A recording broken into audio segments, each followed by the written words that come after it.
I'm Amelie of the Sea, and welcome to my satisfactory world. Welcome to my train tutorial. After going through this video, you will be able to do every single thing you want to be able to set up a full-fledged train network and become a train expert.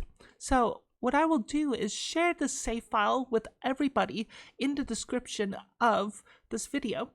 The hub is right there. You'll be coming out. There's going to be some jetpacks and some fuel, as you can see here. Jetpack and fuel. So once you come out, you can just explore the whole thing. So the idea is that all of these builds you can recreate by just basically following the foundations of the build themselves. So following each foundation, you will be able to recreate the whole thing as long as you stick to the coordinates. So as you can see here, these are all the different turns that you can make in 90 degrees, all the different widths. So there's a 3x3 turn all the way up to an 8x8 turn. And as long as you follow the coordinates, everything will work just fine. So follow all the foundational guidelines.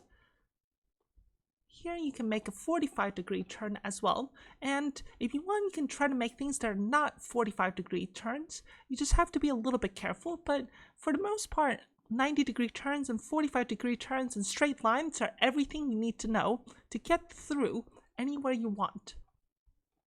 Sometimes you may run into obstacles such as cliff sides or mountains or whatever. This is a basic tutorial on how to do all the different types of train spirals. Well, just the standard circular spirals. There's like double infinity spirals, which I've done in a different video. And if you want more information about this, you can look in my other video, which will be linked above.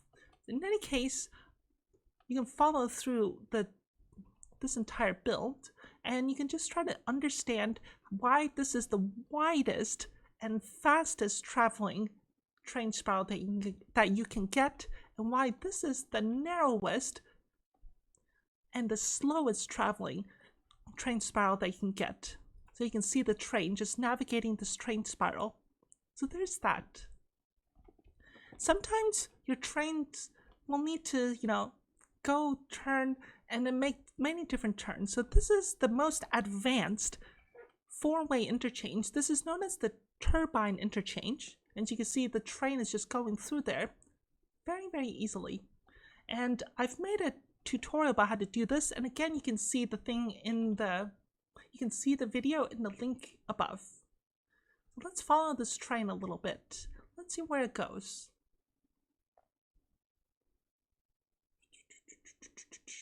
So if we follow the train over here, it's going to hit a roundabout interchange. Let's move in a little bit closer to see.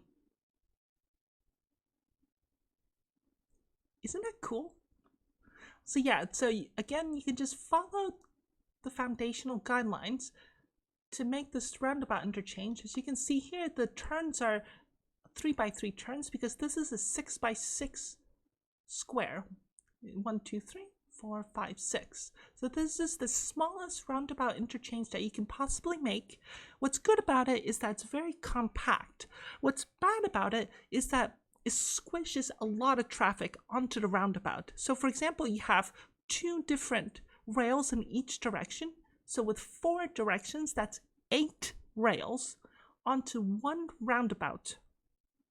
An 8-to-1 scaling is usually not preferred in traffic management. So this works if you're in low traffic areas, but for high traffic volume, things like the turbine interchange are the things that you'll want to use. For those of you who want to do cloverleaf interchanges, I strongly recommend against that because of lots of weaving problems. Those aren't very good for train collisions. The turbine interchange works fantastically to basically have 0 train collisions. Another way to have 0 train collisions is to do this 3-way interchange known as the trumpet interchange. Here I've put down a whole bunch of trains to show you how the trains will move through the trumpet interchange. You can see here, this guy goes this way, this way, this way, down this way.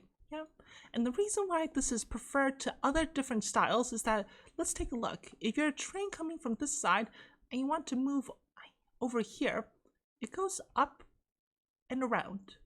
Whereas if someone goes from this side and wants to go back here, it goes up and down. So notice how there's no collision.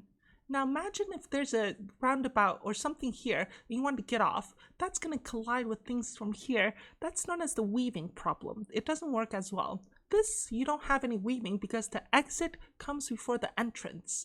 As long as you have interchanges where the exit comes before the entrance, you will not have cars trying to weave in and out of each other or trains weave in and out of each other to avoid collision.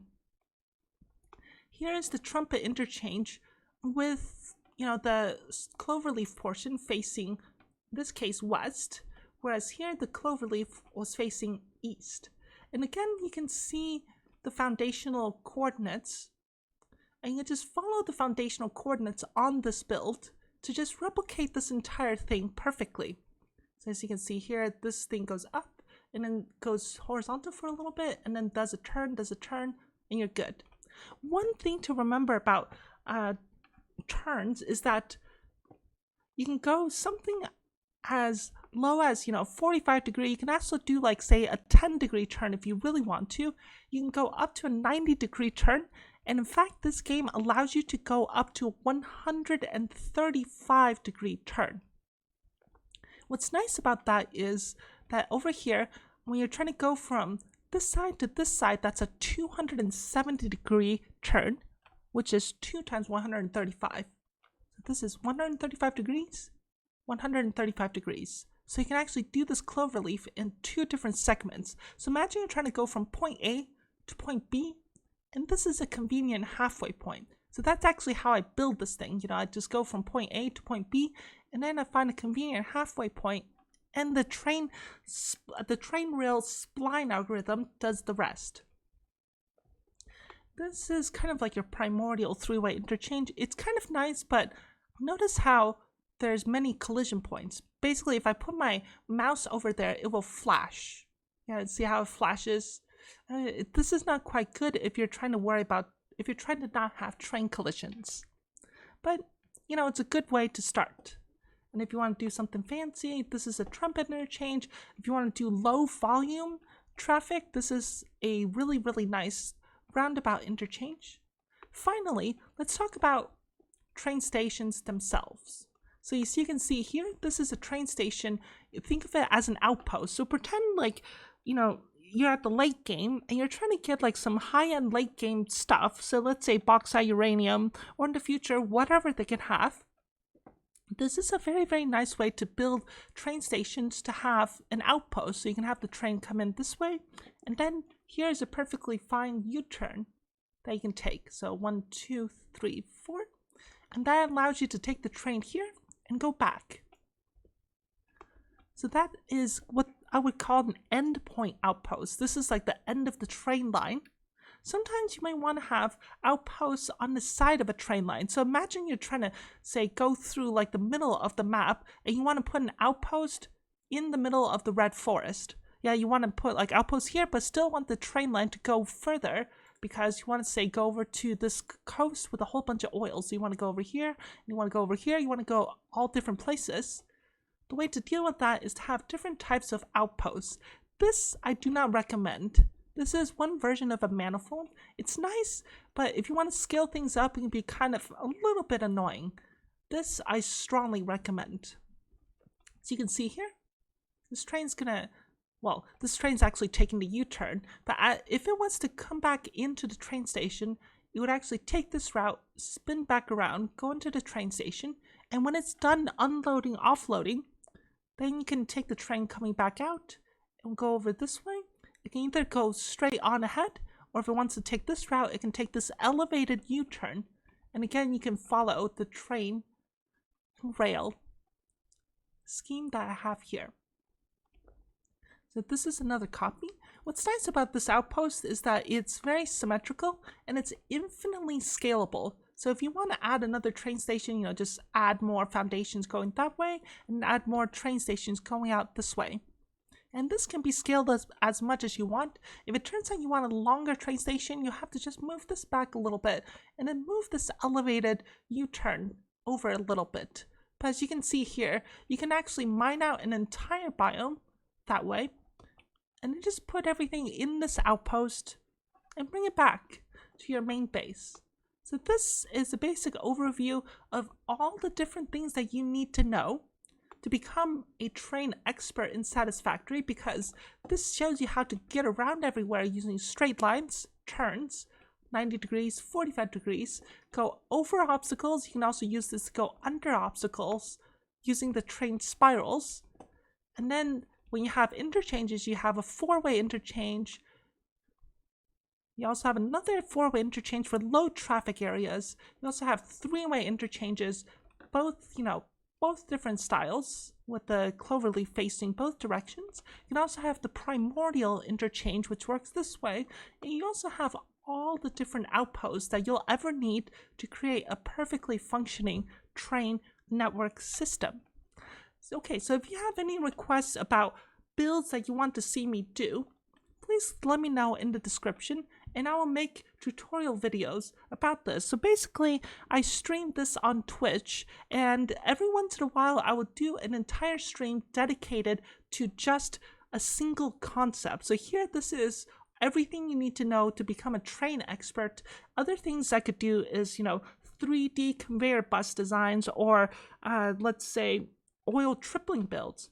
Oh, speaking of which,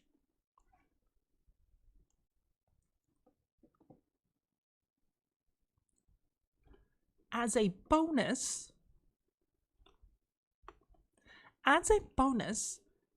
here I've done multiple different variations on oil tripling builds, which is to say you start off with just your standard oil that goes in, and you actually make not just 3 times, you actually make 4.5 times your original capacity.